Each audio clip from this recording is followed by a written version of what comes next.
Spiral,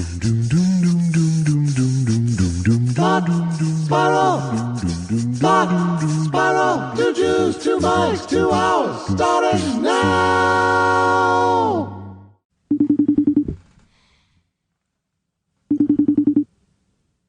Jesus, man, it's not hard to push a button, right? Depends on the finger of the beholder, I guess. That was weak. That was a weak slam. Hi, my friend. How are you? How is the, my first interest is how in general is traveling. Cause I'm only going to know about this from speaking to people. What's it like out there in the aeroports? It's pretty much pre-pandemic-y. Well, that's kind of good in a way, or it wasn't great before then. It wasn't that great before then, but it's, it's pretty unmasked. Yeah. But, it's, everyone's sort of going about their business now. Did you get to fly up, business? Business? Yeah. Business class, you mean? Yeah, well, I don't mean like were you flying up there ready to take care of business? I like how you're softening it by saying business instead of first class. I don't know what I'm softening it for. What am I afraid? You don't have the rich brother. I do. They don't really have business class in the domestic flight. They do if my brother wanted to fly up there. But yes, I flew. Yes, I flew first class because that's good. The coach seats are still too small for my. Well, you did situation. not, should not be. No, in fact, I will say right now, I will make up the difference if my brother's willing to do it. Yeah. For any future flight for you. Thank you. Talk about an empty promise. It's not even an empty promise. It's just a. Well, this was actually still a burn. This happened to be still a burn ticket from before, so I had to cancel a couple of trips. So. Oh wow. I have about 120,000 miles. They keep sending me things. Do you think you'd like to switch your card to a different type of thing? You don't seem to be much of a flyer anymore. Miles, man. Well, then stop sending me the miles Can up we card. get you the bagel points or something?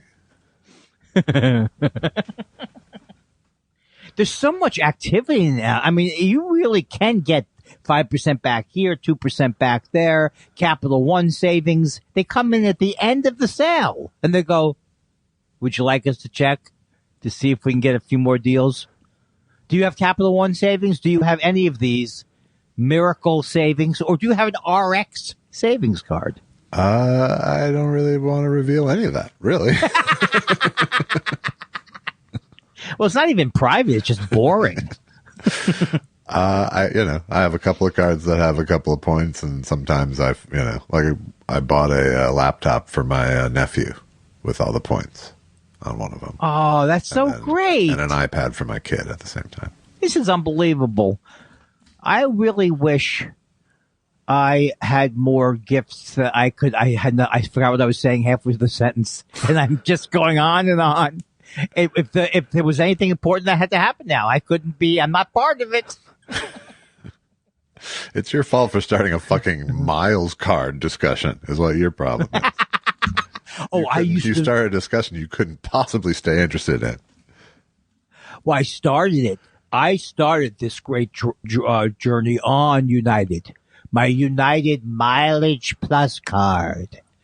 And boy, oh boy, was I excited about them. I was, you know what? I it's in the rearview mirror now, maybe being on the road. Unless, this is it. Yeah. I'm such a boring person, I've decided. Well, first of all, nobody wants to hear. The fact that I took this trip and the questions you asked me about my fucking flight tells you that you are not an interesting person. No, I'm not done. I'm not done yet. Not an interesting man, Andy Kindler. Now, in my experience, May, is that a perfect time to go there? Yeah, except for the tornadoes, turns out. I don't like it. But the weather was nice, and I was able to, it was nice enough that I could ride the scooter to the club each night. No, that's nice. That is cool. And how were the crowds? The crowds were good crowds regardless. The size increased as the week went on, as it tends to. And by Saturday, it was pretty full both shows, and they were both good crowds. And I was actually competent by then, so it felt good. Did you come up with new stuff? Not a ton. Less, Right. a sort of disappointing amount. It was really just about trying to regain mastery in any way over the act I had. I threw in plenty of new little things, and I did sort of alt versions of a lot of bits and stuff, but it was basically my act from before the pandemic. Right. But it was, I hate being a fucking incompetent, so, my brain got very into the task once I was there doing it. Yeah, to actually put the set together. Did you have any good food? I didn't have much good food. I had the first night I was there, I went to this old, sort of classic 1940s steakhouse called Murray's, which is like a place that my parents would go, but never took my brother and I. So my brother and I wwent to Murray's. Why didn't they take you? Because it was like their place? It wasn't. I don't think it was that they were being that protective of it, but it was just. It definitely wasn't a place for kids. It was an old supper clubby kind of place, but now it's a solid steakhouse still. And then I went to the Monte Carlo with Lewis, which is also another really old restaurant that kind of reminds you of the place where Michael Corleone shot Sollozzo. That's not the one near the club, is it? Yeah, it is. I never ate there. And it's right. I thought that's a place you don't eat at if you can avoid it. No, that's not the case. Why did I? Maybe I'm mixing it up with something. No, it's a place called Monte Carlo right near the club. It makes sense that you would remember it. Right, but I don't even know that. What are they known for? I mean, aren't they just diner food? No, it's more of an old, chops, and. Then they have near the club there. They had I got excited it's kind of like a Minneapolis Musso and Frank's. Oh, okay. Well, then I'm wrong about the whole thing. Well, Musso and Frank's can be pretty great. Indeed, it can. Yeah. But I got very excited when they had it was like a lobster place that opened also near the club. And it looks great when you go in there, but I don't know. It's got lobster rolls, but I don't remember much. If you're going to Minnesota for seafood, it's kind of on you. Yeah, but well, how about all those lakes? Yeah, those are nice fish. They make a nice freshwater fish. Are freshwater fish not tasty? Is that what you're telling me? No, they are. They're just different from ocean fish. I even enjoyed catfish once when we were in summer camp, and we caught it out of the lake. And we cooked it up. And it was like one of those experiences that, wow. Tasted good. Dum diddle dum diddle dum diddle dum diddle. Andy Kindler's Wilderness Diary.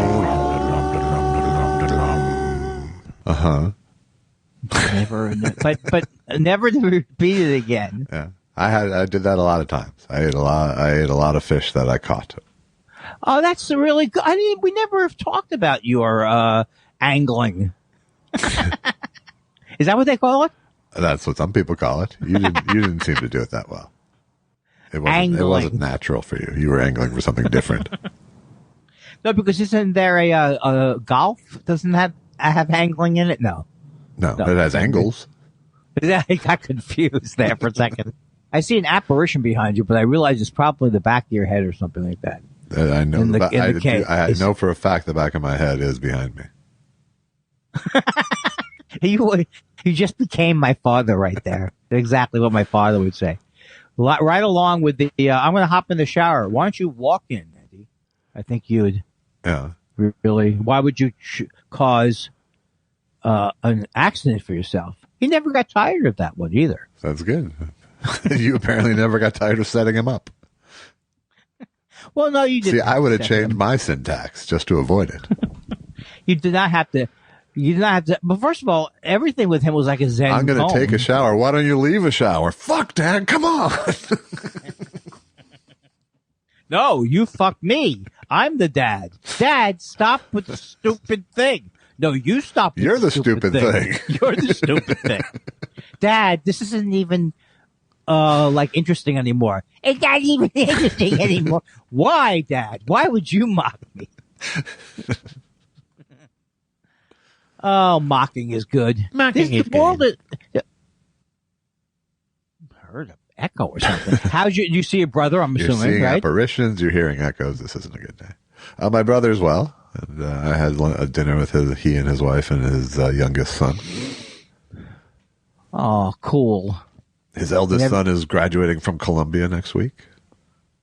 Columbia, that's a real school. That's not like a Binghamton like I went to. Not just the School of Broadcasting either, pal. I was going to make that joke. Yeah, I know. We are the same person in many ways. Please do not say that again. Why not? I have a very large penis. It doesn't work. Not on me. So there was okay, I think we've covered Minneapolis. All right. Pretty close. Okay. Did you go on any day trips? I did not. I didn't have a car this time. Oh, so you really were at the divorce hotel. I was. Has they mentioned me up there at the thing? At the place? They have one of those black outlines with a question mark in it. Pictures of you. It's like I didn't even get that joke. Like a black silhouette of you with a question mark, as in like. Why am I a criminal? Where is he? Oh. Well, let me tell you something, my friend. You have a lot of options. If you're on the first floor there, you can go, which I often do, play a little pool in the afternoon. God, do I hate pool. I just hate it so much. And I'm not blaming it on you, and I'm not blaming it on myself. You shouldn't blame it on me. I love pool, by the way.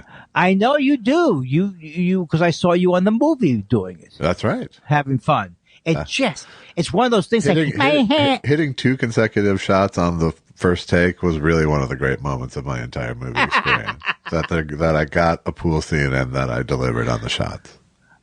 And they didn't bring in consultants to set up the shots for me, you know. Strangely enough, we didn't get to everything he wanted to shoot. I know. Yeah, that was pretty cool. But pool I played for like 10 minutes and my hand hurts. This is should I put more chalk? I remember having to show you what a bridge looks like. That's a lie. Is a bridge where you put the thing through the thing? If the thing is your hand, no, I'm talking about your hand. It, right? I'm talking about the thing you do with your hand. Oh no, I don't know how to do that. That's crazy. That's called advanced. A bridge. Isn't that advanced stuff? The thing you're talking about is called a rake, I believe. How about that? Isn't it kind of like that? No, that's how you pantomime having sex.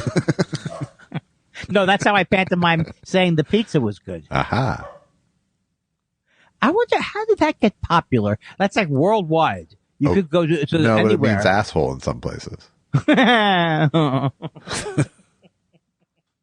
You're not that far from a morning DJ, dirty Josh in the morning. That's right. I was over at TJ Krebber's. I was like, I gotta tell you something. I've had 10 shots before. Most of what I would say DJs talked about during the day when they were popular was how fucked up they got last night, how blind they were. Maybe this guy's doing coke. That was the only reason to listen to a morning zoo. Wow. I was too young, I guess, for that era.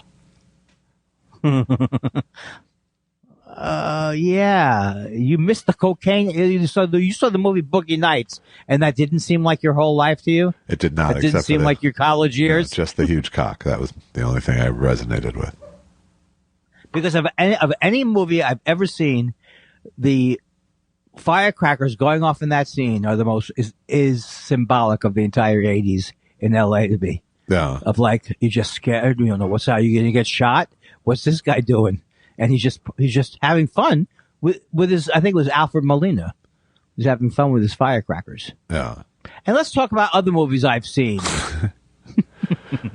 Well, the world's not doing well since you left. No, I didn't leave the world, actually. Oh. Well, you were out of town, though, I consider it. Yeah. I keep thinking I have to bring you back up to date. Yeah. I mean, this is nobody's doing anything anymore. No one travels, so this is a big event for our team. I just traveled. It's true, and I have to say, it felt like life, and that was nice.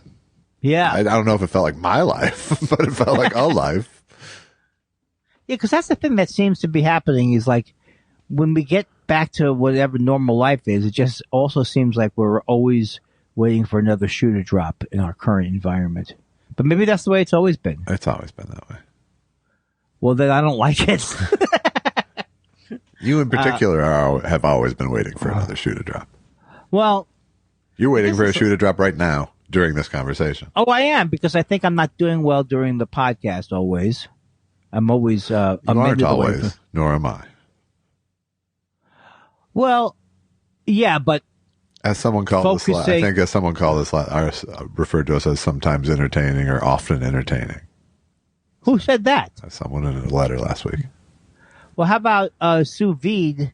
Got that wrong. That's Josephine the plumber is what I'm talking about. I don't know who that lady sous vide showed. I don't know what you're talking about. You don't get up on Monday morning, check out what's happening in our world of the thought spiralers. Yeah, he thought you were talking about the Green Acres character, and you were not. You were talking about a commercial character. I got confused because I don't remember her commercials, that Green Acres lady. That was not a commercial. That was her. She was the wife of somebody. Was she married to Haney, perhaps? I did not watch Green Acres. I mean, I've seen Green Acres, but I never watched it. See, here's an interesting thing. I would think, having watched some of the show, and I've watched very little of it, was that me and you would both like that show because there's a little bit of an inside quality to it. There's lots of people I know who really like that show, and I trust them, but it just never. It's just so boring to me. Never, as a kid in Rerunville, it just wasn't. It wasn't. It wasn't popping for me. I did like. The opening theme, and I would watch that. The Jews. That is a great song. That's one of the all-time. You get it all. You don't even have to watch the show after that. That's right, and I didn't. Right. Is it Eddie Arnold? Eddie Albert. Eddie Albert. He's a good actor, but I never got a Lisa. What's that? Lisa. That's my Eddie Albert impression from Green Acres. Yeah, it's weird. I think I became aware of him in Escape from Witch Mountain as a kid. So. Which mountain? That mountain. Which mountain? Uh-huh. If you're going to tell me this, I'm the angry Abbott and Costello. If you're going to fucking tell me the anecdote. Was this your shtick from 1974, too? What was my shtick in 1974? When Escape from Witch Mountain came out? Did you walk around? Which mountain? Exactly. Wait, first of all, that's a Disney ride, isn't it? It's a Disney movie. And so then you go Space Mountain is a Disney ride. And was it Mr. Words? And was it a good? Is it a good one? Is it a good one? Space Mountain fucking rocked, by the way, when I was like 10 years old and went to Disneyland. What did? Space Mountain. Oh, I love. That's the only. That's the only. This is like a visit to the home. This is the only. It's the only roller coaster I've ever ridden. Yeah. Except for the other one there. Matterhorn. Yeah. But I never could ride. I was very, very deathly scared of any kind of roller coasters. Yeah. So I got scared on Space Mountain, but I also enjoyed it. That's sort of the point of a roller coaster. I will never go on an upside down roller really coaster. The summing up the roller coaster experience. There's no way in the world. Sort of scared, but enjoyed it. Is exactly. There's no way in the world. Would you put me on an upside down ride? I'm telling you, I would. I'll vomit on you. I would pay the guy to run it 6 times consecutively. I will vomit on your face. No, you'll vomit on your face. No. I will never get on one of those. Very scared of them. Yeah. And I don't have a good, and I get dizzy easy. Yeah. Ugh. So have you been? So you're a guy who goes to Magic Mountain. I don't go, but when I'm there, I ride the rides. You know? Right. It's not a destination for me, but I had a child, for example. Do you not know anybody like me who is scared of roller coasters? Yeah, sure. My wife. Because you seem to be saying it like it's the oddest thing you've ever heard. Well, my God. No, I'm just saying the way that you described when you did go on it as sort of scared but enjoyed it is the point. That, to me, it took me a lot of courage, my kind of courage, to get on that ride. Right. I thought I would hate it because it's going to be okay. Well, I think that ride is calibrated so you aren't going to go crazy. Well, they're all calibrated to not kill anybody. Yeah. They're all calibrated to make you feel as if you are in danger, but aren't actually in danger. I don't need that. You've been on a loop-to-loop? I've been on any. Yes, there's not a. Every loop-to-loop that you've been on, and you did the one with the. The only thing that will keep me away from a ride, and I'm not. It's not like I got to get on that ride, but the only thing that sounds like it is. The only thing that will bit. preclude me from. I mean, there's probably those dangling coasters that just look like a bad idea for my back, But oh, right, yeah. What are those called? I just called it a dangling coaster, but there's ones where like your legs are kind of free. Oh, okay, yeah. But I would not go on it. I would be afraid of injury, not my life. I'd be afraid of discomfort, not of terror. Oh, I have some terror involved now. I don't know exactly. But the only thing that will keep me from going on a ride is a line.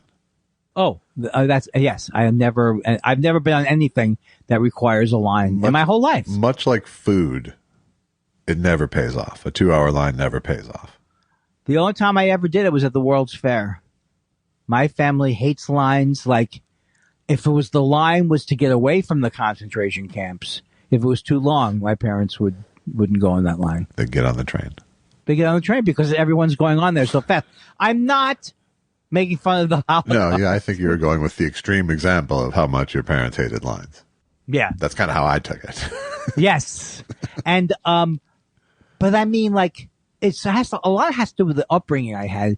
My parents were terrible. I've been in therapy. I've been talking about how I always be so nervous, especially as an adult, to go shopping with my mom, because my mom would just go into the store. Hello. She would not see any line. She would just. You could use the way you said that. She would not see any line, or she would Nazi every line. But she went up to and she goes, excuse me. And I was like, oh, God. Oh, I'm already having a heart attack. Yeah. The Jew comes in. She doesn't even like to be Jewish. Right. But she's already, she's at the Miracle Mile, which is in Queens. She's going to either Lord and Taylor's or she's going to some other store that she shouldn't be shopping at. Your mother could spend what your mother could spend, Andy, at Bloomingdale's. Forget it. That's why my father did once, by mistake, but it was symbolic. He wrote the amount of his entire checkbook out to Bloomingdale's instead of the amount to Bloomingdale's. He put the balance of his checkbook, really? And he sent it to Bloomingdale's. And then they had to send him his money back. But that was always, is that in every family, or is that just in my father's family? Your mother, or was it just my mother? My mother hated. She liked to buy retail. My mother didn't like inferior products at all. Who does? Like who does really? Well, part of what she was saying was right. Like, you can get it cheap. In the old days, if you bought a cheap shirt, it would fucking scratch you. Yeah. Right? So, I mean, part of what she's saying is true, but she has champagne dreams on a middle class budget. Yeah. So. And she died owing nothing, so she won. I love the one that says whoever has the most toys wins. I love that one. Yeah. And whoever has to clean out their house loses. That's what I've been thinking of is more. This is what I've been thinking of more like just the last couple of years. Like, it's easier for me to throw away things now. Yeah. Because the Swedish death cleaning or whatever they call it. Yes. What do they call it? The Swedish death cleaning. Oh, is that the opposite of the Japanese? It's where you just strip everything down so your kids don't have to go through all your shit, basically. I never even heard of that. That's pretty good. I just heard about it recently. Yeah. Well, I started to watch a movie on Netflix about this Jewish. Well, I don't know why I'm saying they're Jewish, but they did an archaeological dig. Like that's the conceit of the movie at their parents' house in Hollywood or something like that. So what was this exactly? It's like a documentary from either Netflix or HBO or something. I think it's HBO actually, where they go, they clean out their mother's house or their grandmother. And it's like, and it's like Susan and I were watching it for about 15 minutes. Like, this is our life. Right. Why would we have to watch? Right. We don't want to watch other people struggling with why they can't get rid of things. And so to them, it was they were all having fun. They were like, oh, look what Mom, but like to Susan and I, all we get to see was our there's both. I found both to be true. There was there was some great discoveries, and there was also just like, what the fuck? Come on. What the fuck? Seriously? In every pocket, there's going to be these 6 things? Really? What was it? The phone? Did you find like cash, or you find it was jewelry? It was like over the counter medications for every possible feeling my mother might have when she's out of the house. That's a great joke. That's a great joke. My mother had pills for every possible feeling. So she was into the antihistamines. She was into the Afrin. Yeah, and she also had stomach problems, so there was, there would be like an antacid, a gas that, Yeah. Stomach problems. She had Crohn's, so. That's not fun. I am a very lucky person. That's what I keep saying. I keep telling you that. But you say it like this. You're a lucky person, you stupid. Now fucking stop complaining, you stupid Jew. Why would you call me a stupid Jew? Well, just to rub it in. Just to make the point, really. I heard from Rob's Beans. He's on vacation. And this is what an ongoing thing happens a lot to me in my life, since I don't have a good memory anyway. Yeah. People will say that thing that Josh was. So here's what Rob Bean said. The thing that Josh was talking about was a mochi pot. I don't remember what we were talking about. It was some kind of cheap cappuccino machine. Espresso pot, yeah. Yes, and he said that was called I forgot now because I'm nervous that you're going to yell at me. Okay. So mochi pot was just a placeholder? Yeah. No. Mochi pot was the name of one of these. He's saying it's a I guess we were talking about a cheap cappuccino machine you could have at home. Yeah. He's calling that a mochi pot. Okay, well then he wins. No, here's the thing. I just realized, why would you care what it's called? He's writing to me. He doesn't know that as he's writing to me, you're already dozing off at another house, just knowing that someone is reading about coffee somewhere. I wanted to doze off, but I just had espresso. You really can bring me down, and I don't mean this in a negative way, but you can really bring me down completely about coffee, like in 3 seconds. Yeah, well, good. It's taken years. No. It's taking years. What are you, some kind of evil, what's it? Don't No, I'm just saying mellow? that. I'm just saying you require some customization if you're going to be a heavy user. Here's the problem with Josh Elvis. It's not a rat. It's my toe in the mirror. Here's the problem with the Josh. Might eat the ice cream, by the way. Never. Here's the problem with the Josh Elvis Weinstein. You school. Forgot? Oh, okay. School is that most things aren't as interesting as we'd like to make them out to be. So I'm into coffee. Right. I actually do it when I'm into it. Think that way. Sure. But there's always somebody who's going to be the harsh reality of reality saying, is it really, so I have in my head, you going, coffee's not that much better really. And that's all she wrote with the coffee. So I have that as a constant refrain. And I think it's a good balance.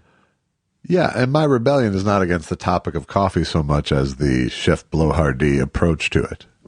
No, it's anything. Right? Yes. Yeah. Well, where would you like a Chef Blowhardy approach? Oh, I think you are that way when it comes to grilling. You're a little Chef Blowhardy. I don't know. I don't know that I talk that much about it. No. In the sense that if I that's pretty required in the Chef Blowhardy paradigm. I think it's an example. If I tell you, hey, I heard about this new barbecue place or something, you go, I have that. I know how. I got all that handled in my own house. Nobody can. No. I ordered barbecue last night. I ordered Boneyard Bistro when I got home last night. Well, it's not the argument I'm trying to make. Okay. The argument I'm trying to make is that you can puncture any excitement on any topic. Well, that I'll take. That I'll claim. Yes, I will. That I will claim for sure. Yes. And sometimes, but if it's any solace, I do it to myself on every topic too. Well, but the thing about the coffee one that's hard is that when coffee is really good, you don't necessarily notice it every sip. Right. But you should. See, I but disagree. You don't. I disagree. That tastes like butter. It's butter to me. Why? And a glass of butter is good? A big mug of butter is no. is what you're looking for? No, but I mean, it's no... If you had told me when I was a little boy with my coffee time that one day I would be drinking brewed coffee black, I wouldn't have believed you. Right. This taste, there's nothing bitter here. Okay. Zero. Okay, Mr. Champagne Taste on a middle-class budget. But that's the thing. It's not true now. Knowing more about coffee actually makes you save coffee. I measure the water. I measure the beans. Right, but you're measuring the water and beans of your $17 a pound coffee. Right. I understand what you're saying. But ultimately, since I'm not using as much coffee as I used to use, and I'm wasting no coffee, it isn't that much more money, I would say, that I'm spending on coffee. All right. Well, you keep telling yourself that. I don't know if I like this. It's kind of like you're an idiot, but keep it. I guess sure. I'm more of the, you have coffee you like? Good. You deserve it. That's kind of right. I don't need the justification level. It doesn't have to be there. Okay. It used to be when I've been a coffee addict my whole life, but I would find chock full of nuts or whatever the thing would be the least expensive that I thought was tasty. Right. But that don't work no more. No. I have I really have a sophisticated... Nor do you buy the cheapest weed that gives you a buzz. I've changed my weed things too a lot. I don't like the, I'm off of the, infused, if it's that keef stuff. It makes me cough. Yeah. So I'm off of that. That's good. I'm pretty much just a flower guy, flower in a pipe kind of guy. I know that about you. Yeah. I really do know that about you. And is it all mostly indica? No, it's a blend. It's hybrid? It's any of the above.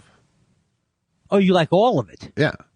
Oh, I didn't know that. I thought you I tend to smoke indica at night more. Yes. Because it makes you sleepier, perhaps. Perhaps. I am into the taking pot in every form that you can because I think it's good for you and I'm addicted. Yeah. It's good for you. Hey, it's good that you're addicted to something you like. Exactly. Right? Yeah. That way they can say at least he died doing something he likes. Well, why would I die doing something I don't like? Well, being shot, hit by a car. Oh, you don't like I don't those like things. that. You hate those things. No. I don't hit by a scooter. You hate that shit. I know that. Scooters. Oh, my God. The Lime scooters? Oh, I rode 5 of them this last week. It was fantastic. But they're meant for you. Well, they are, they're meant because for I can't a person. walk. So, I think they're not going to be illegal. I mean, I thought they were going to be illegal by this point because they're not safe on a sidewalk. Well, they don't do sidewalks, and they're more policey about sidewalks in Minneapolis because they have extensive bike lanes in Minneapolis. Oh, I see. Okay, so so who uses it? I guess it's just an easy They're thing just all over to downtown, use. yeah, and that's the whole point of it. Is just it's an option that's always there. You don't want to see me on it with my bags of groceries. No. Yeah, I don't know. Once it gets to like having to haul things, I couldn't see it. There's no real method for that other than a backpack. No. But so what would they have to do? And I really thought, it's not something I'm going to use in LA. Yeah. Well, but you have a cool I'm thinking thing. back to like a couple weeks ago when I had to do a really long walk in Hollywood to go to that VO session. And I walked past like 90 scooters while I was doing that hobbling walk. And now I'd get a scooter. I don't want you to do the hobbling walk anymore. Why can't you be close to where you're going? Because that's how parking worked out that day. Yeah, but Fred Willard and Mary Willard, they told me specifically they moved. No, Mary said this, that they moved to the valley so they wouldn't have to worry about parking. Right. Well, this was in Hollywood, is my point. Oh. Well, why didn't I get the story right to begin with? No. Yeah, well, Hollywood's harder. That's right. Okay, well, I'll see what I can do. Right. But how about the thing that you have home? Can't you use that out in the world or no? I could, but it's a big pain in the ass. Yeah. I'm not going to throw this thing in my trunk. And do you use it? I might as well just get a fucking wheelchair at that point. Do you use that one, the other one? I don't use it much anymore because I bought it pretty specifically to go to Pilates twice a week. Right. And then the the pandemic happened and she moved. It's not, I mean, the thrill is certainly gone after 5 years of having it, you know. Yeah. I don't want to get injured on anything. No. That's what I see. No, it's better not to. I see when you're moving at a certain speed on anything. Yeah. Yeah, I really, I don't think, even been on a motorcycle, except maybe once or something. I didn't even like that. Really? Yeah, because you could fall. I don't want to fall at the motorcycle. I used to love my bike. I had a moped, and I did fall a couple times. I've fallen off of everything you can fall off of, and I don't like it ever. Yeah. I've fallen off of horses. When I was 15, my moped was like because all my friends were 16 and had driver's licenses, so it was kind of my main transportation. So I'd ride it in the rain, I'd ride it, all of the fucking time, and so you'd take spills occasionally. Wow! And what is a moped different from these things? It's just a smaller engine, and it has pedals. Oh, so you kind of assist it? No, you don't. You just put your feet down. It's just a classification, basically. It's how you start it, essentially. Okay, but though they're not. You can in fact pedal it, but it's completely impractical, really. But they're not that popular now because that's an old style technology, right? Pretty much. The I moped? mean, they still exist because you don't need a motorcycle license for them. And you've driven the motorcycle. And they only go 35 miles an hour. I think they top out at about. That should be plenty. I have ridden a motorcycle, yeah. And yourself? Yeah, many times. Well, now, I can't do that then. I'm not going to get that part. And then came Bronson, the remake. Right. Take it off your special skills, because if it happens, you're fucked. I imagine, isn't it weird now that I'm talking to you that I don't even remember being on a bike with I think I have been on a bike with someone. Well, if you're scared of them, you wouldn't get on one, probably. Yeah. I wasn't scared of them I wasn't scared of them when I was younger, when I never had. See, when I was younger and didn't have one, it looked like fun. Yeah, I mean, I wouldn't buy a motorcycle now just because I'd feel too dumb dying. Yeah. Yeah. I mean, Dylan. I know it was a joke I was talking about on stage last week. Is that I told them I rode the scooter here, and I have to tell you, the entire time the phrase 50-year-old on a scooter just kept repeating in my head. Sounds better than a 65-year-old. You know what? No, I'm not worried about. I've changed this aging thing. This is great. Yeah. What am I concerned about? I'm flipping the dial at the end of this week to 51, so I'm actually happy to get off the 50 spot. When is your birthday? I forgot. When is it? It's on Saturday, the 21st. Saturday? Oh, I think I am very confused about your birthday because it's near all the anniversaries. Isn't your anniversary coming up too? It's in July. Oh, okay. I got that one wrong. Got that wrong. I have jury duty next week, I think. Do you? No, this week. What? This week. So have you called in? I called in, yeah. I'm hoping for the Allison thing. And the me. I didn't have to go last time either. You called in every day and there was all... Yeah. Did you? Now, you actually... I'm on the thing where like, oh my God, if they call me in, I just don't want to go. But you're like, hey, this could be fun. A little bit, I have a whole bit about that because I've been on 5 fucking juries. I know, but it should not be fun at all to you now. You should be the one more than anybody saying, I'm gay no, or of course I'm not it's not gay. fun. It's a huge point of dread. It's just my bit. Really it's just my bit okay. that it's fun. Well, I just wanted to say that you're Although normal. this last time, because I had finally gotten the Van Nuys courtroom, the first time in all of my, I was That's like, so all right. great. I was like, okay, this one, and I get to wear a mask on the jury, so I can smirk. Oh, I would love to get called to that courthouse again. I know, because I'd walk now. Yeah, I would walk now because I'm such a big shot. Sure, I'd take a scooter. The last time I was there, yeah, I'll never forget. It was right when that goddamn a few days before the election when that guy ruined the election for us, the FBI guy, Comey. Yeah, that's when that happened. I was so depressed because I kind of knew that I must have known Hillary, or maybe she lost. I forget. Well, it's just a depressing. That I can't even imagine now thinking about that time period where it's like after Trump won and he hadn't even entered office yet. Right. I remember I was actually on jury duty when the Hollywood Extra video came out. Oh, right. And I was, finally, it's over. Finally, is what I thought. We really thought it was going to be over. Yeah. Which actually does go to show that there's, I think I don't know that we're that nice of a country. Yeah. Like, there's a lot of Trumpy people in our country. There is. Not too many. I mean, too many. There is. And there's a lot of people in the Republican Party who won't do anything because they won't alienate the most horrible people in the world who like to vote for them. Yeah, I mean, I was not going to bring it up because we don't generally bring it up, but it was like, talk about the blood in your hands. Tucker Carlson he uses these Nazi terms like the Great Replacement, and now these people are killing people based on Fox News. Yeah. And I'm sick and tired of you supporting Fox News. Why don't you look at things a little differently? Maybe Tucker Carlson isn't the greatest journalist in the history. Well, if you can find me something that's more fair and balanced, Andy, just give it a shot. That was always the worst idea.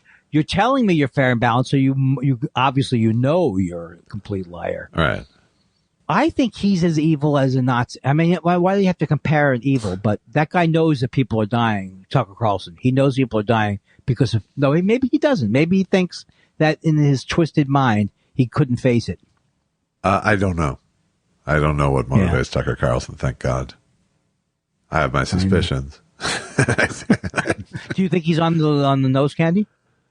Do I think Tucker Carlson's no, I don't. No. Nobody's on nose candy anymore. That was that was what was so great back in the 80s. Yeah. Or 90s more. We have Adderall for that now, Andy. You know, that hurts me because I didn't do any Adderall today much more than I usually do. I did my Adderall. Yeah. And I didn't, and just for your information, I only snorted half of it. Uh-huh. And I did the other one half, I shot it up and I put it into liquid form. Uh-huh. And then something funnier. Uh-huh. That's something. It could use something funnier. Okay. And then, oh God, maybe I don't have it. Maybe it's done. Maybe I'm done. Maybe I don't have funny thing. You know, you can't count on me anymore, Josh, to bring this podcast over the finish line every week. Also now seems like a dead period because I'm not watching any, you're watching the basketball, right? What happened? Why were people very disappointed the other day? Who lost a series? The Milwaukee Bucks lost a series to the Celtics. No one cared about that, right? The Suns lost to Dallas. I think people cared about that, maybe. I think people were surprised by the level of blowout it was. Well, now, is this Phoenix Suns have never won a championship, or they won one once? I don't think they've ever won. Because I remember rooting for them when they had Barkley going up against Michael Jordan. Yeah. And they lost.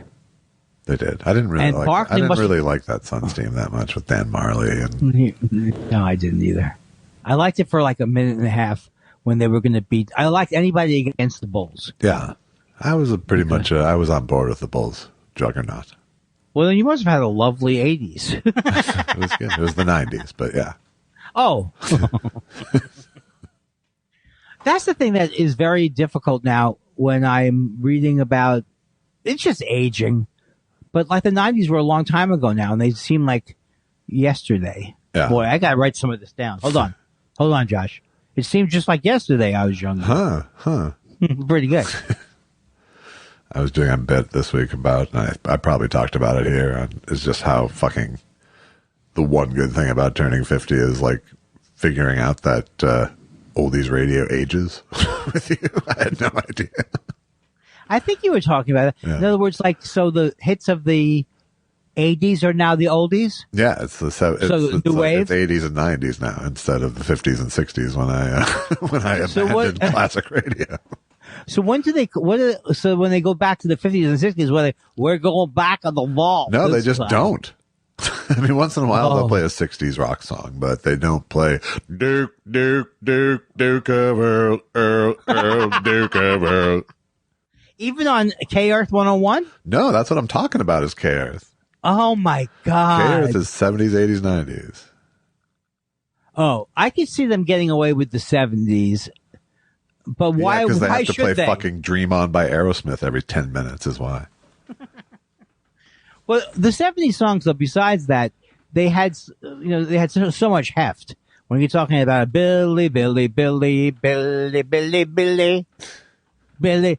Paul Feig used to do a great bit about this where he would do a medley. I loved it. Yeah. He did a medley of all the 60s songs, like the 70s songs. Yeah. And one of the worst ones is Cherokee Nation. Sure. Is that, and now, unless it was written by a Cherokee person. It was Paul Revere and the Raiders, I believe. So proud to live, and as Paul Feig would point out, they're so proud to die, they don't care. All right. For some reason. Sure. And yeah, the 70s, have you gone in your mind and done a what Don McLean was talking about, or does it not interest you at all? Parsing American Pie? Yes.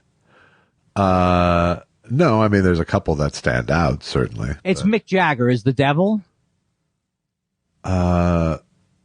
No, I think I don't think the whole thing is about Mick Jagger. I think that line. And Lennon read a Jack book Flash, on Marx. Yeah.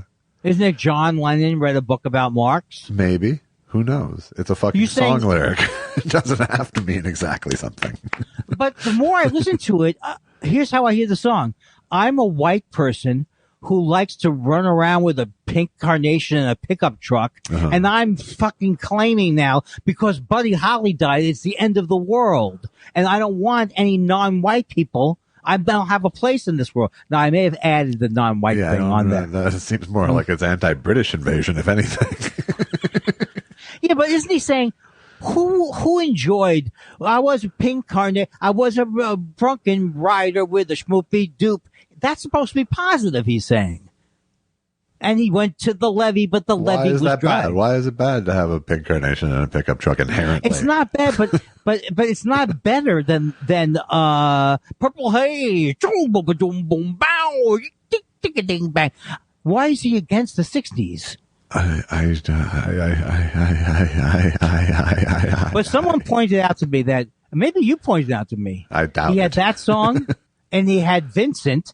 And that's all she wrote for that guy. Yeah. 2 fantastic songs. It's terrible to have 2 giant fucking hits, isn't it? What a loser. What a loser. See, that's the way what is that? That's practical Josh. That's practical. That is exactly the definition of practical Josh. Oh, so let me get this is why I didn't want to Andy. write the state of the industry again.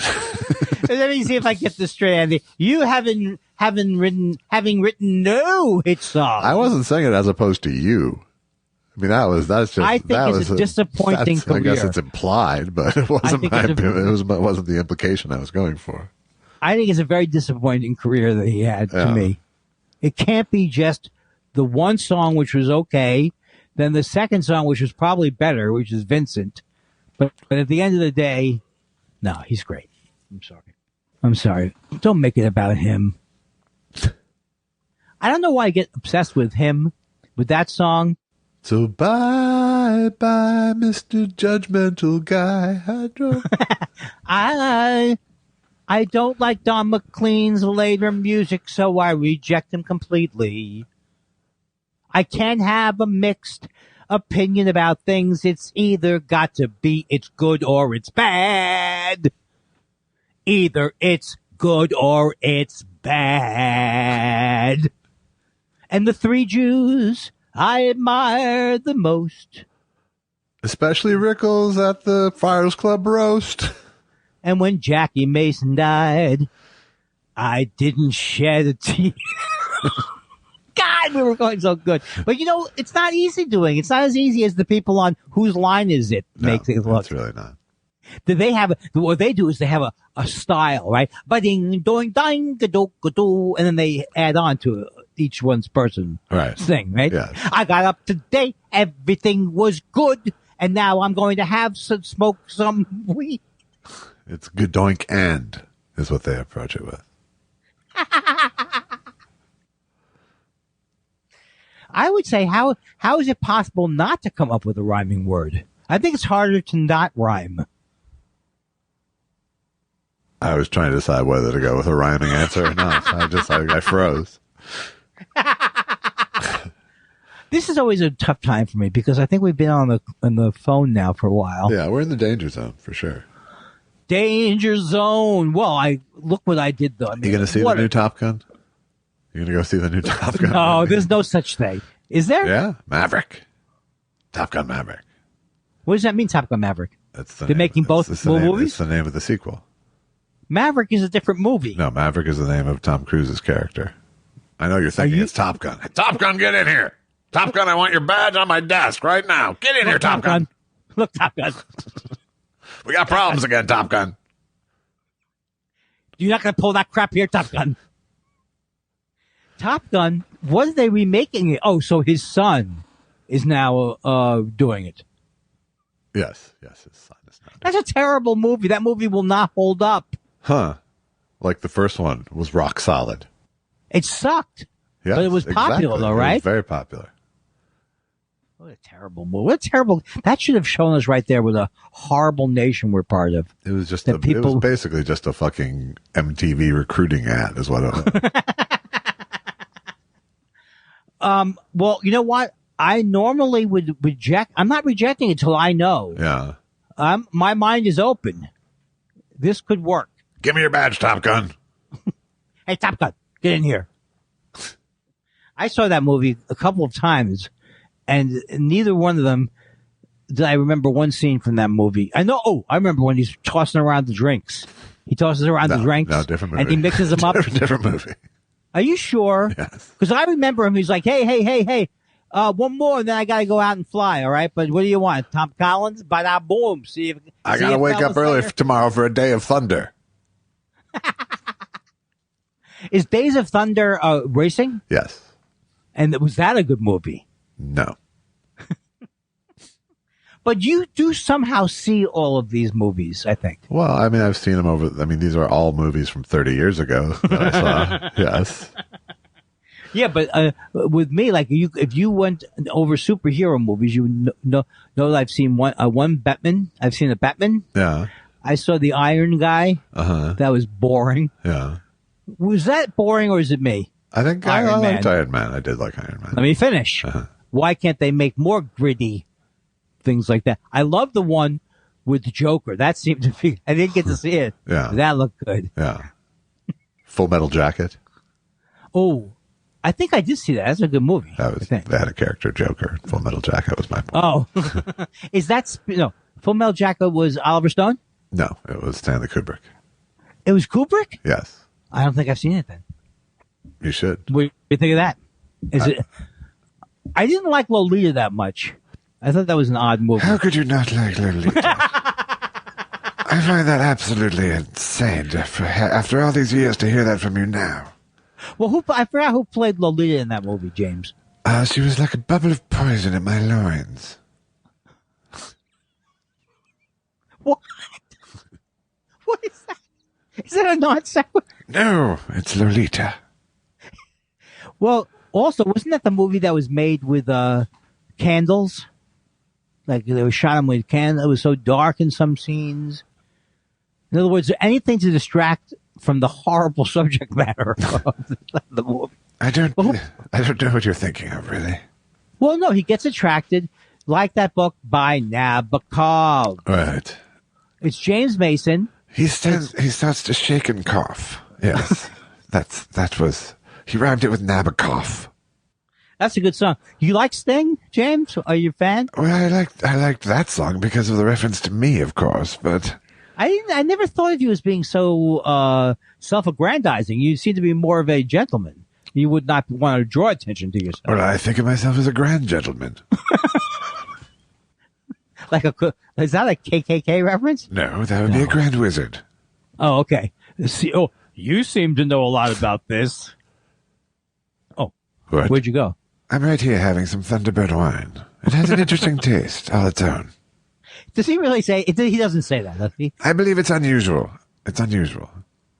It was my grandmother who said interesting. He didn't do a Thunderbird commercial. wine has an unusual taste all its own. Thunderbird has an unusual flavor, all its own. But he didn't do a commercial for them, did he? It's an exceptionally good drink for every occasion. Is he still alive? He is not. How come I I am not alive. No, I've been dead. I've been dead for 40 years. And you still you don't seem to be that upset about it. You still seem to have a good I still have a lot. For somebody dead, I have a lot of life. I really do. I'm very spry. What? When I'm hearing you do James Mason, I would think that I could do it. Well, okay. Well, now I'm offended. Well,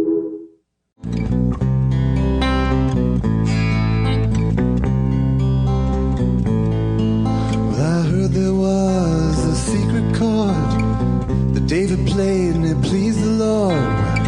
You don't really care for music, do you? Well, it goes like this: the fourth, the fifth, the minor fall, and the major lift. The baffled king composing hallelujah, hallelujah, hallelujah, hallelujah, hallelujah.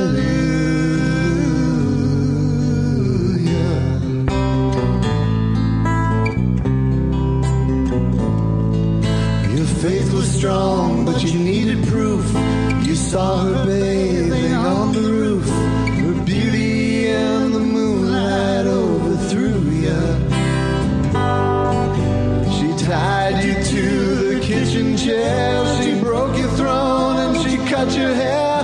Then from your lips she drew a hallelujah, hallelujah, hallelujah, hallelujah, hallelujah.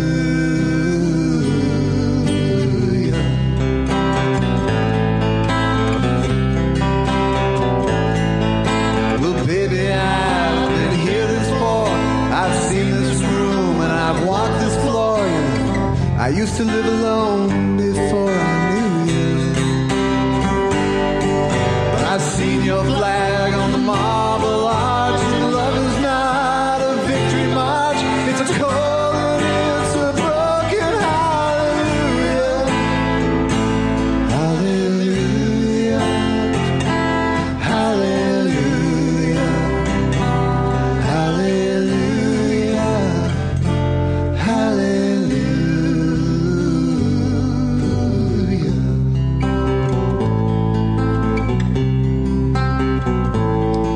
Well, there was a time when you let me know what's really going on below.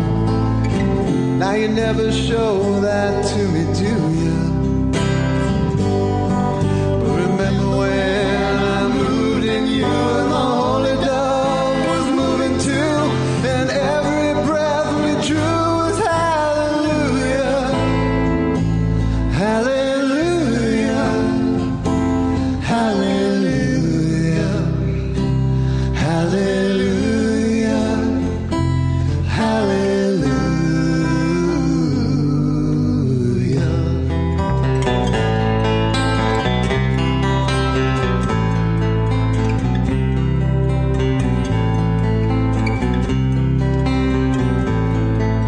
Well, maybe there's a God above.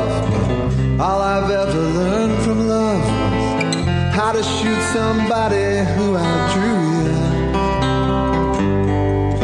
It's not a cry that you hear at night. It's not somebody who's seen the light. It's a cold and it's a broken hallelujah, hallelujah, hallelujah, hallelujah, hallelujah, hallelujah, hallelujah, hallelujah, hallelujah.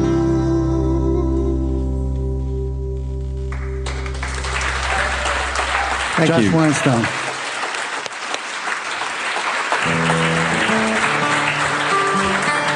Nice job, fellas. Thank you very much. Dave. Hey, I was watching the show from out there. That dude on the keyboard's very good. Yeah. Handsome and great. He's great. Lady's a good singer, too. She's good. Anyway, keep up the good work. I always like a mid-show review. That's good. It's like a blog. I got to sort of... Or DVD commentary. I'll just start commenting on stuff as you're singing. How about that? That's right. Ooh, that's good. Different because... It's identical to what I do. Hi, folks. We're back. Good morning, Josh. I already had an interview today. Did you? Can you believe it? Were you snappy and pun-filled? No, it's a show. No. I actually had the opposite experience today, where it was a show called Today. It's a podcast about from Vox, I think, like a daily show type thing. Not daily show, but they come on every day, so they wanted to know. So it is a daily show. Right, but I mean, it's not the daily show. Okay. Okay, I think we cleared that up, and I'm very glad that I explained the difference. Yeah. Okay. So, they were calling to speak to me about, why I don't go out, why I stay home with COVID and everything like that. Yeah. And don't go out. And so every time I was, I tried to be funny. I mean, there was like, when I tried to be funny, it wasn't like they weren't allowing me to be funny, but I had that feeling that I was on the that they were on the receiving end of one of those bits that I wasn't doing, like the, Groucho bits. Yeah. It wasn't a Groucho bit. But you mean they were laughing when you weren't being funny? No, they weren't laughing. Not laughing when you were trying to be funny. I just realized now that Or they didn't want you to be funny. They wanted you to seriously talk about why you're scared. But I think they wanted me to talk about why I'm scared, and they wanted to keep it light. Not that I wanted to keep it light, but because it was about the pandemic, I brought up my mom and sister, which I always tend to do. Right? And then you deal with, and I go, why am I doing this? Because I said, well, why am I doing this? Always to get some sympathy for myself, always to get people to go, and to honor their memory. That's what you're doing. Oh, I'm sorry. To honor their memory.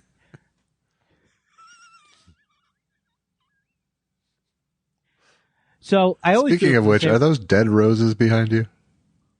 Or are they just dark? Are they dark roses? No. It's a trick it's not a trick that we invented, but Susan will sometimes let roses die. They're dry roses. Dry roses. Gotcha, That's right. Okay. Hey, there wasn't a dry rose in the house. Don't call them dead. So no. It was one of these things where I was trying to explain that I did feel spiritually different since the pandemic. And I'm going to therapy. But when you pour all those things in a short time period, there's no way to get people to not say, I'm very sorry for your loss. And if you want them not to say that, well, then don't bring it up. Right. It's like, don't say you were in the military if you don't want thank you for your service these days. I don't want to talk about that, Josh. I am very sensitive about my military service. So I really wish you wouldn't bring it up again. Yeah, you're almost testing people's politeness and not. Yeah. It's not even testing their politeness. It's like, it's like I'm getting much, much better. I know I'm a much more healthier person than I used to be because I let these things go almost within 5 or 10 minutes of the event. Yeah. That's a big upswing for me. That's good. Like, yeah, it used to be always like, I had to convince myself, Andy, you were bringing up the pandemic for the benefit of the listeners so that they may gain from your very, very, very, very depressing, but very compelling and sympathy-making event that happened to you. Right. Almost an Olympic. In other words, there's a part of me now that when anybody talks about, like when I hear someone talk about their grandparents dying, I go, cry me a goddamn river. All right, fuckface? All right. Cry me a goddamn river. Did you lose 2 family members in 10 days? No, that's not why I'm bringing it. Well, then don't come to me. Why would I have that idea? Why would I set up that scenario? Don't come to me with your pain. Right. There's no way for people to react like, there's no, okay, the point is this. I'm always embarrassed after everything I do to some degree. And, sticking with it is where the pain comes from. In other words, like. Sure. Dwelling. It's dwelling because that's where my illness is. Right. My illness. Obsessing, one might say. My obsessing. My illness loves it. Yeah. Think about me. Yeah. Right. But the other part of me is getting better, just dropping these things. Like I don't even think of. I'm doing this even with some major grudges. Yeah. You're dropping them, or you're just burying them? No, and the moment I stop thinking about them. Yeah, that's good. Yeah, you can't do more than that sometimes. Right. I think the oversharing, though, is definitely a part of the disease. People like me want to always say, did I tell you my mom and sister died? Have I mentioned? We have that dramatic sense to us. My wife has the sharing gene. So I'm familiar with it. My mom had it too. My mom had no boundaries. That's why any of the family secrets that survived were like always a shock to me. What do you mean if they survived? I mean if they remained that they survived. Like the gambling thing we talked about, or meeting Bob Dylan. No, she would have been bragging about that. No, she wouldn't have actually. Even my she dad. Didn't care even about my that? dad didn't brag about it. He mentioned it twice, and we just ran with it. That's why my dad. It was not a fact that my dad pulled out ever. Well, that's the way my dad was when he told me about my dad and mom when they told me about being on their antique trip, and Bob Dylan and Joan Baez, all those people were there. Yeah, I had to kind of pull it out of them, though. Right. Yeah. Well, who else? I don't know. My mom had a cousin who was also in the fraternity when my dad was there, and Dylan was there, and so he brought it up way more. He kept that thing alive. I would bring it up every time. But my dad played it cool. People are lucky. Dylan's lucky. A lot of people are lucky I don't know them in some peripheral way because I'd be bringing it up every time. Oh, they're talking about it, yes. Oh, Bob Dylan? Did I ever tell you about the fact that I'm personal friends with him? Oh, that would be great, Josh. Oh, that would be good. I would drop you like a hot potato. Why would you drop Josh? You heard me. Because he's making fun of Dylan. And then when Dylan comes and he likes me, then I've got you. I shaved for you today. Did you? Yeah. I have to say that I was a little bit like, really, Andy, when you still have to put a mask on to see me outside for a minute. I think that is a sad comment about me. I don't know if it's sad, but I feel like it's an over concern. I believe a lot of your viral boundaries are valid. Okay, but you know what my concern, here's the reason why I did it. I thought that I might be getting to see the doggies. Yeah.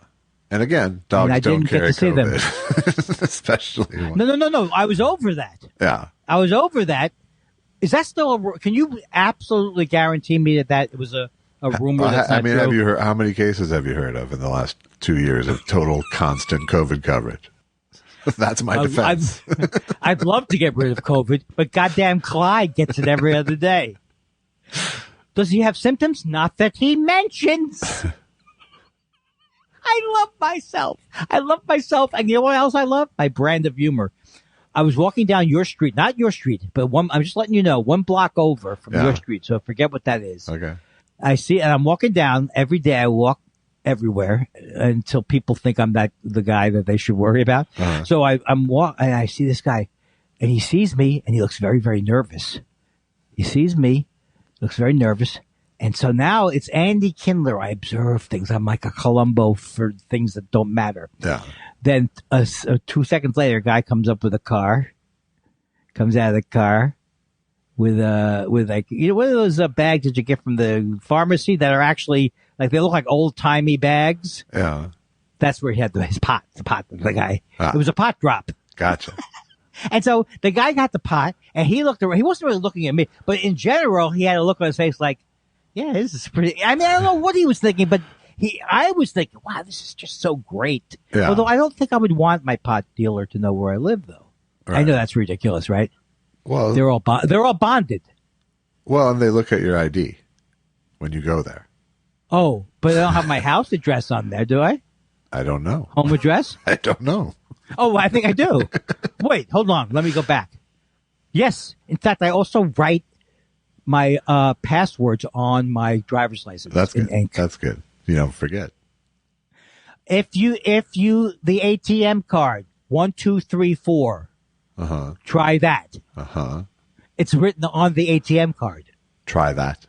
It says, the code is, in case anyone says differently, it's a Sharpie. 1, 2, 3, 4. Password. Yeah. Lowercase. Get me out of this goddamn bit. I don't know. Just get me out I of was it. waiting to see if it was a bit. There's not a bit. There's no bit within 5 miles of this thing.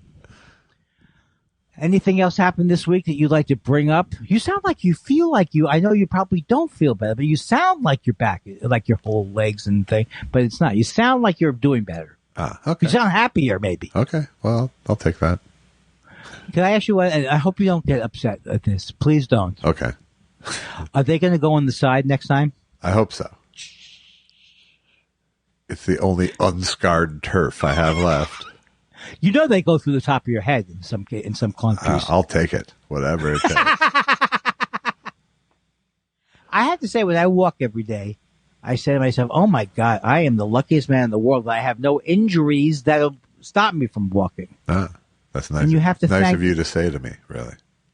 You know what? When I see someone like, let me tell you something. I thank God when I see someone like I feel Josh. like waving my functional penis in the screen now. I would like that. Because functional, you know, they say when something is extremely small, it doesn't matter if it's functioning. It's how you use it. Or if you can. Not really. If you have this, right? If you have your penis, I'm saying your penis is like this long and it's like this wide around. Yeah. Right? Yeah. So it does matter in your case. I envy you. Why do you have to make a face for Droopy? You have to make a face? Yes, you have to make a face to make the voice. And you have to you have to make a No, you don't have to do that, do Yes, you? you do. That's how you Oh, make by the way, sound. Is my sound good? My sound just as good every Oh, no, time shit. now? Could you go toggle? No, it's fine. Of course, I would have brought it up by now. Oh, really? Okay. We're both married. I didn't realize that. It never came up. Did you have your anniversary?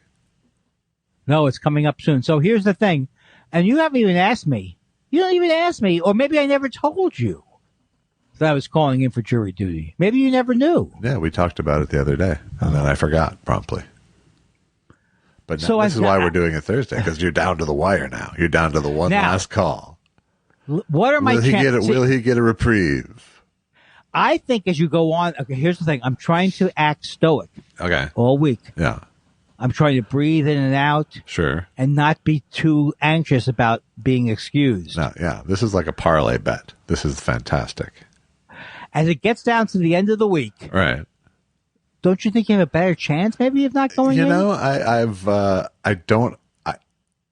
statistically, I think it's a wash. I really do. Yeah, you may think, oh, it's Because Friday. I We're think going to I've be been cool. called in on every day of the week.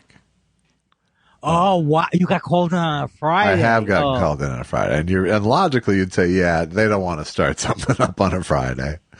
You know, but Yeah. But even if I went down there, I've been down there on a Friday before. I think. And where they let you go early because nothing was happening. They might, yeah, for sure. So it could happen, but I'm trying to be stoic about it, and it's really working. Yeah. It's really working because if you say to yourself, there's no other moment but the present moment, why are you getting stressed out? Right. Why are you getting stressed out? Because I don't want to go down to that fucking court. So what? Either you're going to go or you're not going to go. And it seems to have worked. That's good. Like I'm not, yeah. Again, that's a central issue with my wife is the amount of time spent dreading versus the amount of time spent doing the thing you're dreading is so fucking out of whack. Yeah. Yes. And jury duty is one of those things. Like I've been in jury duty at times in my life where I did. I'm sorry. And it always ends up with, it wasn't as bad as I thought it would be. Always. Always. Like that might be Allison's epitaph. It wasn't as bad as I thought it would be. Yeah. So, like I've been there thinking I'm going to get out or I don't know. I don't know what I was going to say there. But you've never been on an actual jury, right? Oh, yeah. I've been on 2 juries. Okay. 2. I was an alternate on once. I was the last time I was an alternate, worst. which That's I hated. Worst. It's the worst. God, that was terrible. Yeah. Oh, it's like I think they decided it's like at being the jury a legal fluffer. But for some reason they didn't decide this until they went into the jury room. Is that what they normally do? Well, yeah, that's the. What do you? No. Until the end of the trial. Until the end of the trial. When the jury what? They didn't decide the verdict until the end of the trial in the jury room? That's how it goes. That's how it works. No, that's not what I mean. They didn't. Oh God! If this didn't matter, like it really was at the home, we could figure out what I was trying to say. He's not having one of his good days. Oh, I really can't find out what I meant to say by that. Right. You were an alternate. What do you think? You were an alternate. Oh, okay. Got it. Okay. So I thought sometimes before the trial, you know whether you're going to be an alternate or a regular. I think sometimes you do. In this case, they waited till the end of before we went into negotiations to tell us whether we were one of the main people or one of the, maybe that was done that so we would pay attention more. It's smart. They didn't do that for me, but it's a smart move. I think that they absolutely did do it because I remember it being very disappointed the way it came down. All of a sudden, I was an alternate. Yeah. I was just disappointed throughout the whole thing. Oh, God. And I was really disappointed So really... when once they went in, I had to go back to the jury pool room and wait for them to deliberate. Oh, you're not? How come I was allowed to hear as an alternate? You went to the jury room? Yeah. Oh. They let me listen. Oh, this is crazy. That was not the case with me, which made it just maddening. It was like a 3-week trial too. It's worse if you're in the room because these idiots, it might be. These idiots are going on and on. That's true. I don't know why we're here. Shut the fuck up. In this trial that when I was the alternate, and this one woman was going, I just want to get out of here because it's right before the election or whatever. Yeah. So I even remember as the case was breaking up, me saying in a loud voice, I can't even fucking believe, something to the effect of, I can't even fucking believe these people. Because this one woman said, I want to get out of here. Is that allowed? Are you supposed to say that to the jury? Look, I just want to get out of here today. All right. So I don't care what we do. Yes. Is that the way it's supposed to go down? That's the way you go down if you're writing a bad play about a jury deliberation. There's always that character. 11 angry men and one guy who seems spaced out. I did have when I was on when I had the civil case, the really funny traffic case, with the Iranian representing himself. It was fantastic. But Did you told that story? It's on my album even. I okay. Think. There was one juror who was like, because I was a foreman once again, and so we did a vote, and it was like 11-1, and it was a civil case, so you didn't need unanimous. You needed 9, I think. And it was like this old black guy, and I was like, do you want to, try to convince anybody about your side? He's like, no, I don't give a shit. I was like, all right, 11-1 it is. Did he have any points at all? No, he just thought that it was really just like her word against his, and his word proved to be just really shoddy the way he presented it, And she had lawyers and he didn't, And I do think it was his fault. I had happened to have been at the intersection where it was, and it's like a really tricky. It's one of those things where there's a bunch of lights, and you can't quite tell which ones are stopping you for which intersection. Do I remember? Do I know where this is? Or you can't say. I can say it now. Yeah, it was somewhere like in Burbank. What's the street that there are some street? Oh, the street near that supermarket. People die almost 5 times a day, right? Where I live. Yes. I don't want to talk about it. Yes. 6 times. Yes. 8 times a day. I have the worst stories, and then I tell them badly. It's a double whammy. Yeah. Well, there's no facts is the problem. Yeah.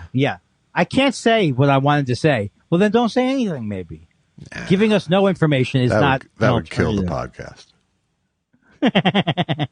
Okay, I'm getting ready for our questions, even if you're not going to be ready for them. Oh, I'm ready. I'm going to get ready for the ready. question. The song's already playing.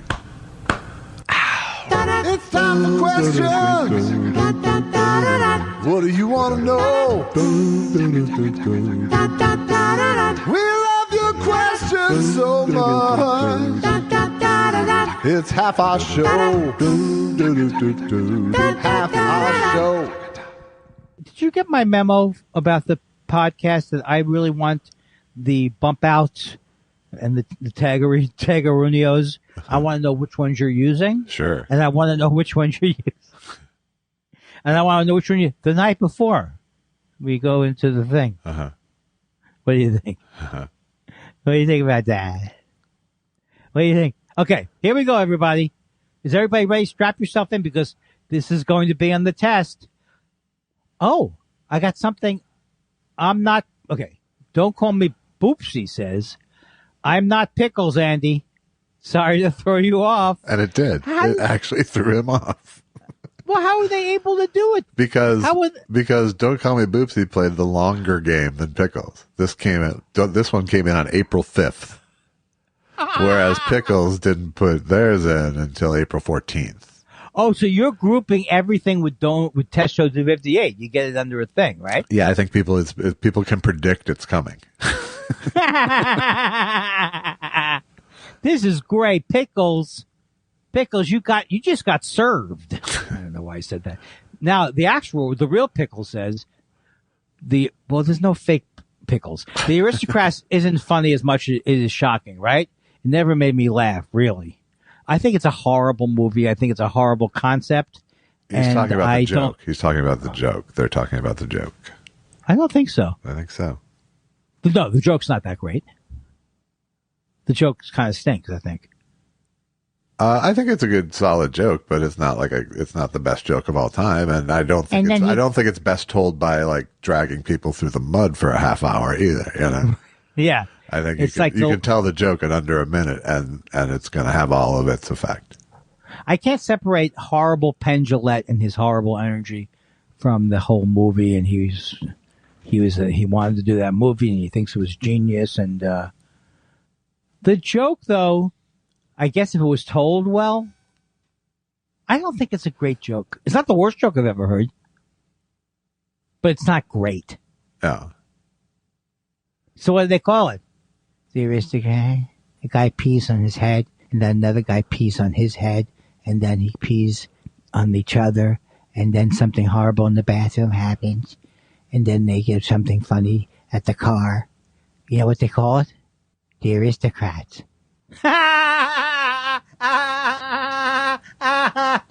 Shut up.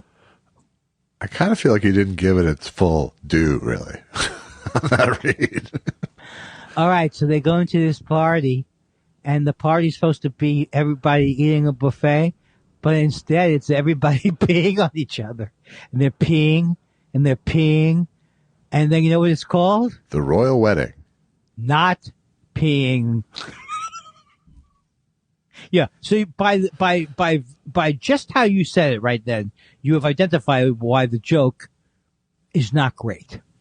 I'm not saying it's great. I'm saying it's a solid joke. I believe it's a solid Here's my new way of arguing. I didn't say you said I was. I didn't say you said I said. Is that good arguing, or is that more like Monty Python? I wish it was more like Monty Python.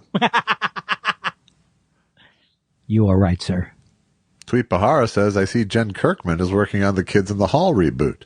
Maybe she can help you guys get the Yids in the Hall up and running. I apologize. For what? What's Tweet Bahara apologizing for? For his anti-Semitism? Look, Tweet, you have the right to be an anti-Semite. Yeah, you know. That's within your purview. We believe in free speech, including hate crimes. That's true. Oh, I think he's trying to make a joke. I think the real hate crime was trying to make us jealous that Jen's working on the Kids in the Hall. That's the real fucking hate crime. Is that show on now? It's on. It's now on. I believe it's on Amazon Prime now. Yeah. That's so cool. Yeah. Jen gets to work on all the great shows. She really is burying us both. Yeah. Well, we don't have a career. Sue Veed says, the show is great, so I wish you could take the time to tell us how we can support the show right now rather than at the end of the show. There's Buy Me a Coffee and rate and review on the podcast app. But when will the Thought Spiral Pussy Lickers t-shirt be on sale? Oh, Sue, this is beyond the pale. This won't, can you take this out? I don't want this kind of language. Sure, I'll take out the Buy Me a Coffee part. I'm not afraid to say pussy lickers. You know why? Because it's not about the words. It's not about how insulting they are. Right. It's about It's not as bad as the Nazis, right? Right. Okay. Sure. Right? Right? Sure. Sure. Don't Call Me Boopsy is back with a modern day tweet. That says, when a deep voiced woman sings, "You are so beautiful," are they an alto cocker? Not a bit. A deep voiced woman sings, "You are so beautiful." Yes. Are they an alto cocker? An alto That cocker. is not a bad joke. It's no That aristocrats. is not a good joke. It's no aristocrats, but Jason the Harbinger of, well, I don't have the ending to it. The every Doo-Wop Parton? time. Huh? Of Doo-Wop Parton? Of Doom. Pardon. Parton. Jason the is it Harbinger or Harbinger? I Jason- say Harbinger. Jason the Harbinger. What'd you say? I say Harbinger, but a lot of people say Harbinger. Jason the Harbinger Or of Harbinger. Doom. Jason the Harbinger of Doom Parton says, "Well, what do you know?" Ooh. Is that a Michael Feldman stab? What is that? That is like a Michael Feldman stab. It's also like the old East Side Kids, like Satch. Yeah. What do you hear? What do you say? Kind of like that. Well, what do you know? The East Side, is that the same as the Dead End Kids? Is that the same as the Bowery Boys? Same. Is that the same? Same as thing. All right. Well, if you had come up with one more name that was correct, I would be so happy. You said the Dead End Kids? Is that the same? You said the Bowery Boys? Is that the same as Hunt Hall and the Hunt Halls? You did it. You pulled it out of the hoo. Toots and the Hunt Halls?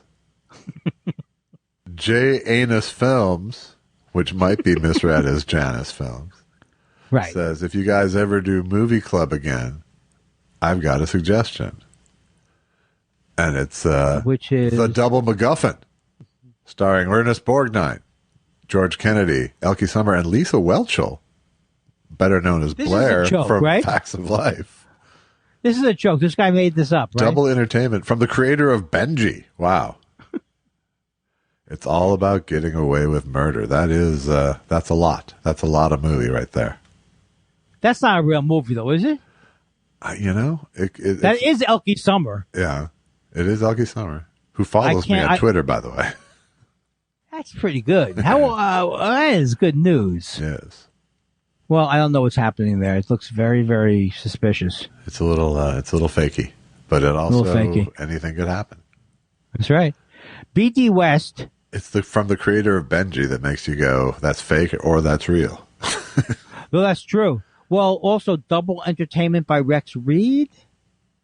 Yeah. Would he have said that? Yeah, I don't think so.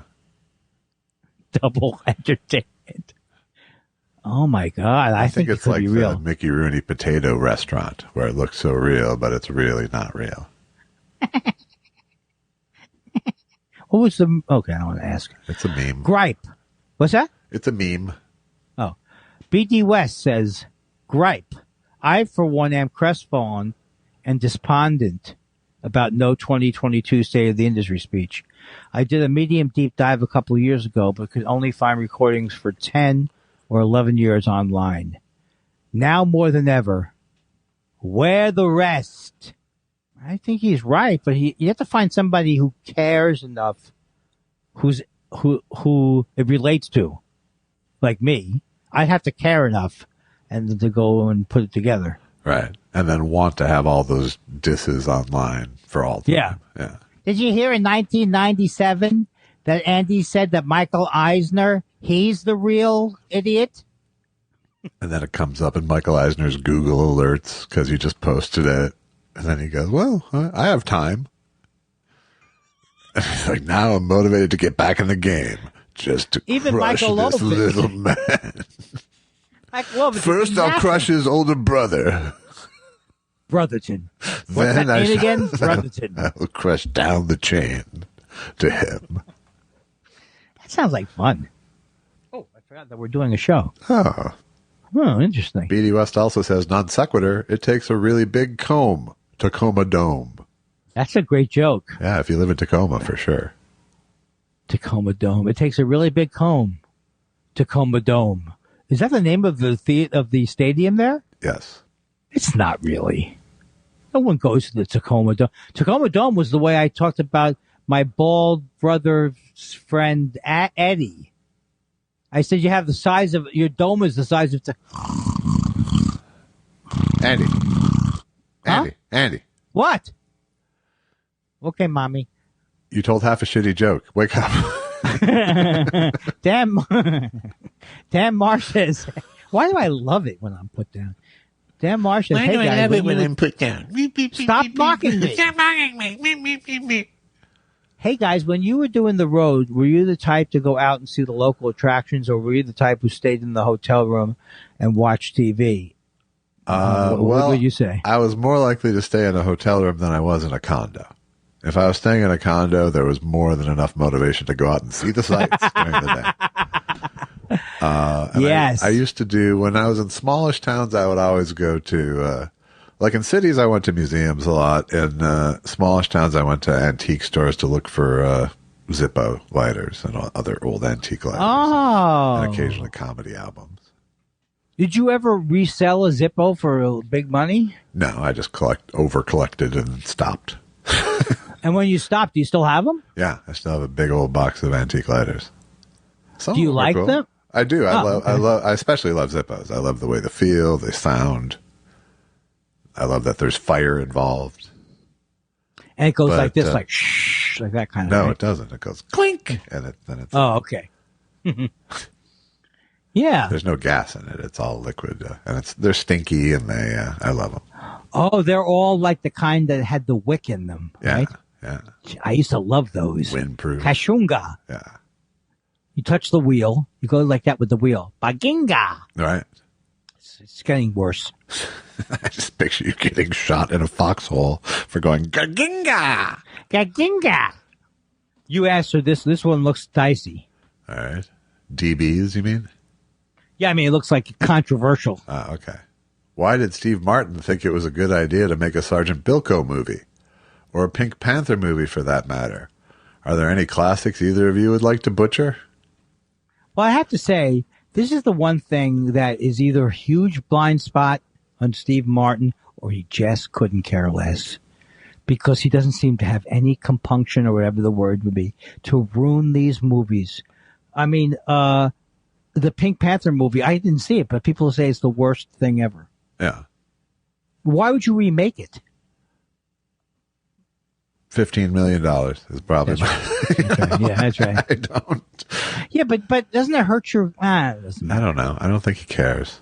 He doesn't care. I think I think he'll do the work he wants to. I think, and the older I get, the more I go, yep, anything you want to do to keep working and doing your shit, fine. But, he has like a rich life of, playing banjo and all that. And if he can subsidize that with big fucking checks, I know Martin Mull. Yeah, I guess so. Martin Mull was the same way when he started painting full time. It was like, I'll take fucking any acting gig to subsidize my painting, Oh, I see. Yeah. What can you do? Of course, it was a terrible idea to remake the Pink Panther movie. Yeah, I know. Artistically, a terrible idea. You couldn't possibly improve it, and you could really make yourself look stupid, which he did. And the Sergeant Bilko movie is an example of reviving a brand that just no one fucking remembers. It's one generation older than anyone you want to come to a movie, basically. Well, also, they were very funny. I mean, of course, we remember Sergeant Bilko, but, I don't, obviously I don't remember it, but I've familiarized myself with it, but people don't do that anymore.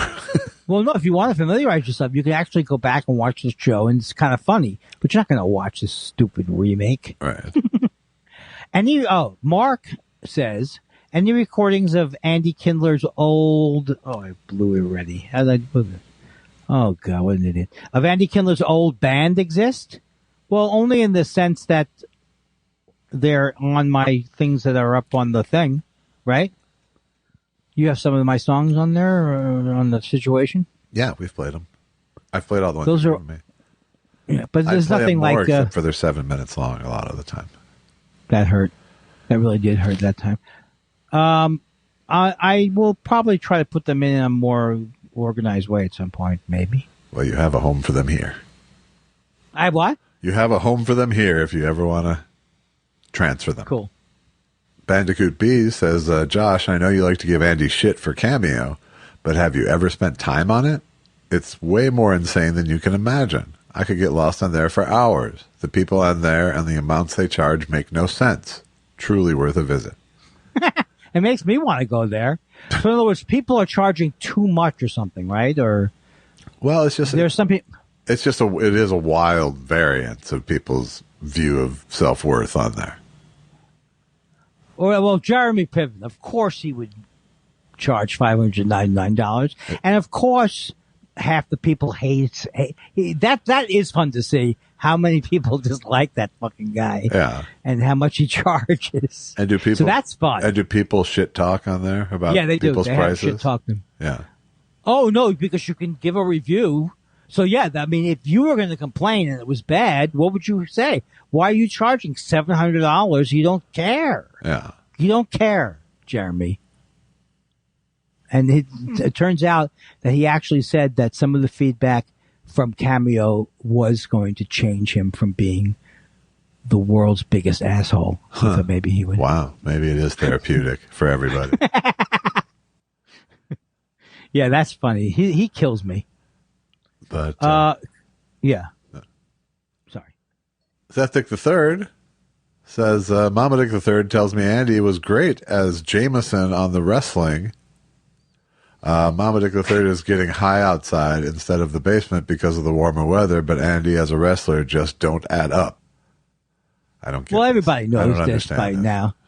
This is all that people thought that I was, that Andy Kindler played the role of Jameson on the Bushwhackers, which was a professional wrestling group. But it all started with mixing up my name on IMDb on a couple of his stuff. And then it started years of people, like first he thought I was, I mean, we get along fine now. At first he thought maybe I was trying to take his credits, or the whole thing was crazy. Yeah. And then people who thought the Jews looked similar. If you think that all Jews look exactly alike, right, you could make the argument that we are the same person.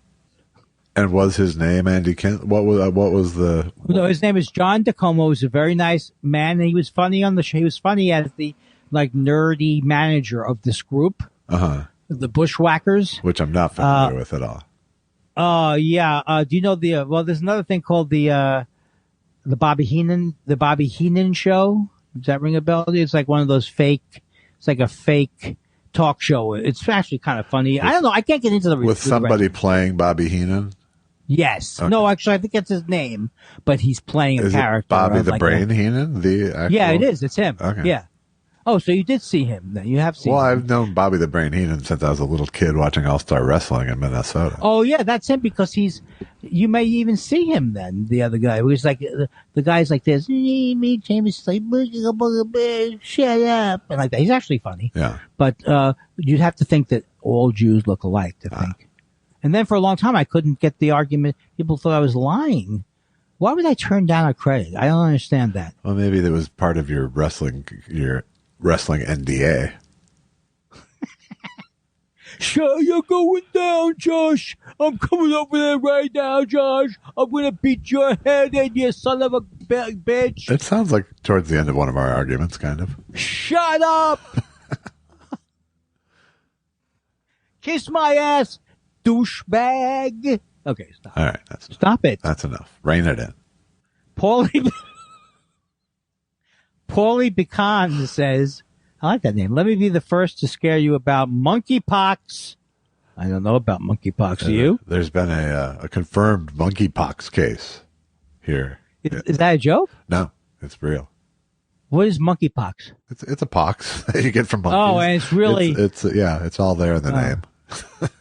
And is it going to be the new thing? I mean, should I worry about it? I don't think so. Okay. Unless you're really intimate with someone with monkeypox, you're pretty safe. And since you're afraid of my dogs, I don't think I can't see you with a monkey. That was uncalled for, but you called for it. So in that sense, Eric says, "High test show." The worst part is that years later you can get monkey shingles.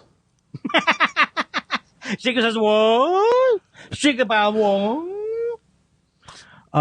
Hi, Test Show 258. I just heard about Josh's childhood dining experiences, and it reminded me of an old joke I thought of growing up in Minnesota and driving by the restaurant he referenced on the show. What did Mr. Steak call his illegitimate daughter? Miss Steak. Boom. Boom. That's a good joke, but it's kind of cruel. That is Minnesota funny circa 1979, baby. Woo-ha! Mistake. Daddy, are you saying that it's a joke, stupid? I'm not saying you're a mistake, but I think you are now that you don't get that joke. You do the best, Mr. Steak. You really do. Is that the name of the restaurant? Yes, Mr. it was. Steak? Yes, it was. Ah. My favorite memory at Mr. Steak was my brother squirting a lemon into his eye and screaming really loud and shutting down the restaurant like he said E.F. Hutton. Did he get yelled at? No, I mean, because he was hurt, but he overreacted. What a great life. Eddie Morgan says, just heard they detected some cases of monkeypox in America. Imagine if there were jokes about such a thing. And then he comes back with no poxation without representation is all I got. Could be a punchline, I guess. You'd want to smash a watermelon right after saying it, though. Test shows. Why do people like to pitch us? I like how he brings it up, then calls himself a hack. Like you didn't have to bring it up if you were going to call yourself a hack. He's been around. But A.D. Morgan knows what he's doing. He knows how to play both sides to the middle. Oh, God, I can't even get back to where we were. Wiz says, started listening to the podcast this last week. In one of the first test shows, Andy says he wants people to be doing things like shopping while listening. Well, Andy, I am a personal shopper. 40 hours a week of making your dreams come true. Oh, that sounds great. And that means if you just started listening, you've got about 10 weeks of us for your entire job. Also, Wiz says, I adored Andy's appearance on Getting Dug with High. Are you still friends with Proops after that? Yeah, he doesn't think of it as... I think he was actually high. That's what he is saying. Yeah. That was the main reason for his... But now, Doug, what was the reason for Doug's face? He's an unhappy person. And he'll agree with you on that. Wiz hasn't gotten to our appearance yet, apparently. Oh, that's right. Oh, you check it out, Wiz. If you want to see two guys more uncomfortable. Q-Mock says... Oh, sorry, it's wrong. Don't mock me about how I say Q-Mock. Q-Mock says... Paul McCartney sometimes gets a bit of criticism for singing, well, she was just 17, but the age of consent in the UK is 16, so it's perfectly legal. In other news, it was James Mason's birthday this week. How did he celebrate? I don't know. I haven't spoken to him in a long, long time, and he doesn't call into the show anymore. Yeah, it's a shame. I thought you would pop in. I'm here, good man. You negated it. You negated the whole thing, so I just yes-ended your negation. which works out for you. But to answer your question, I like to spend the days curled up by a fire with a good book and a glass of Thunderbird wine. It's an interesting taste. It has an unusual taste all its own. That's not really in the commercial, is it? I believe, yes, it is. I can't believe it. An unusual taste all its own. And in other birthday news, happy birthday, J. Elvis Weinstein. Is that today? No, it's Saturday. Happy birthday, Josh. Thank you so much.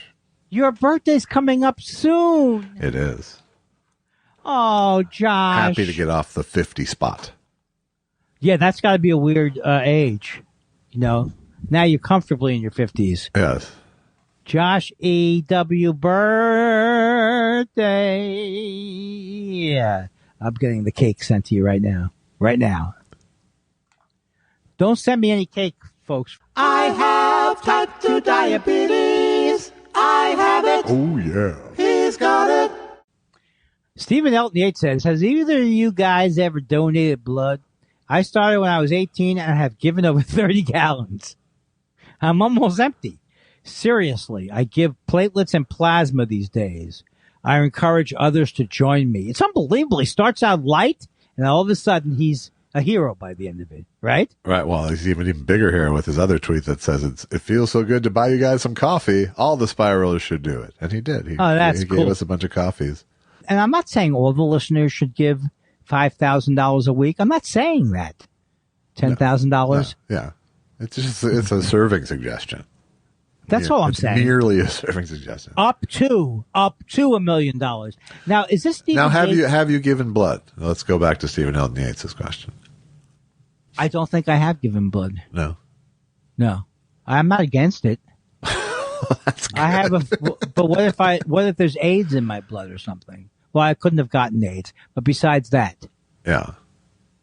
Well, they can test your blood. But you know what. Have you?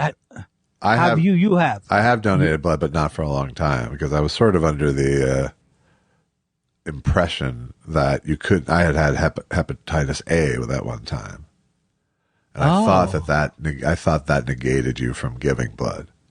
But it doesn't. But I recently was like, well, I should look that up again, and I don't think it's true. Oh, okay. Well, look how much she's given, Steve, and this is a real thing, right? Apparently it is, yeah. This is a lifetime. I think he's given 248 units of blood. Which is almost 31 gallons of blood. 31 gallons. Blood type A plus. And A positive. donor A positive is how that's read. A plus. Fucking idiot. I don't think you need to read his blood type or his donor ID. You were about to get to his donor ID number. And no, I was going to say. Although he posted it online, so then again.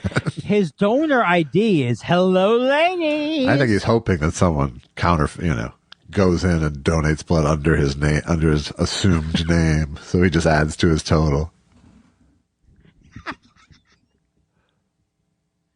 He's got people all across the country donating his name. I think this is a scam. He's franchising his blood, Andy. He's franchising his blood. That's the movie. That's the movie. We're going to get rich. Christopher Citro says, the candles are lit. A few glasses clink. A hush falls over the cafe. Could mean Bob Dylan favor us with a recitation of these closing lines of his namesake, Dylan Thomas's famous poem, "Do not go gentle into that good night. Rage, rage against the dying of the light." That's the best I could do. It's going to have to do. Mean Bob Dylan does not take requests. Oh, come on. Even fucking nice Bob Dylan doesn't take requests. You're a musician. That's part of your job. That's not my job. That was my job in 1960 when I was riding the rails. Well, it's good to hear you get excited like you used to in the old days. and finally, here's something. Biscuit Neck says, do you think there was ever a time in Jimmy J.J. Walker's career where he thought, I think maybe this dynamite thing might be finally played out? And I think if he had come up with that, he wouldn't have been the real Jimmy J. I assure you he thought that in 1978 and every moment after that, and then it's the only word he can say that makes people applaud. You see, I think that would put me in a dicey position. I might want to quit. You might, but then what? And give up show business? Then you're a barista going, hey, say dynamite. When I heard that he might have gone out with Ann Coulter, I just couldn't believe it, and it made me sick. Huh. Do you think it's true? They're friends. It could be. He dated a woman I know in Minneapolis, actually, a comic. Actually, Wild Bill Bauer's ex-wife, Peg Bauer. Was she right-wing? She was not right-wing, but she was giant-haired. And she giant what? Haired. She had huge hair. That was like her thing on stage, even. And she sadly eventually committed suicide. But she. I don't mean to laugh, but you opened up the story and you got my curiosity going.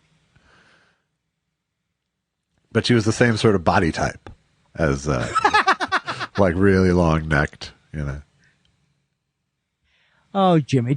And I want to say about something about Jimmy. I always assumed that Ann Coulter's unnaturally long neck was like her body trying to get away from her mouth.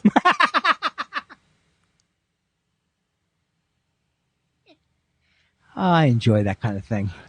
Oh, wait, I lost my phone, but I don't And have if to you have enjoy that kind of thing, go to buymeacoffee.com/Thought Spiral and join the crew of Stephen Elton Yates and Rosemarie Lameda.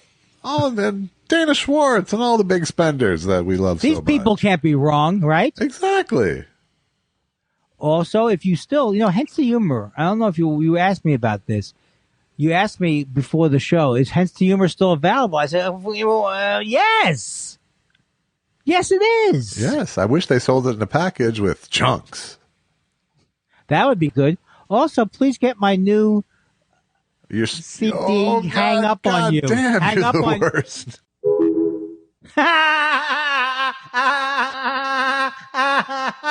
Shut up.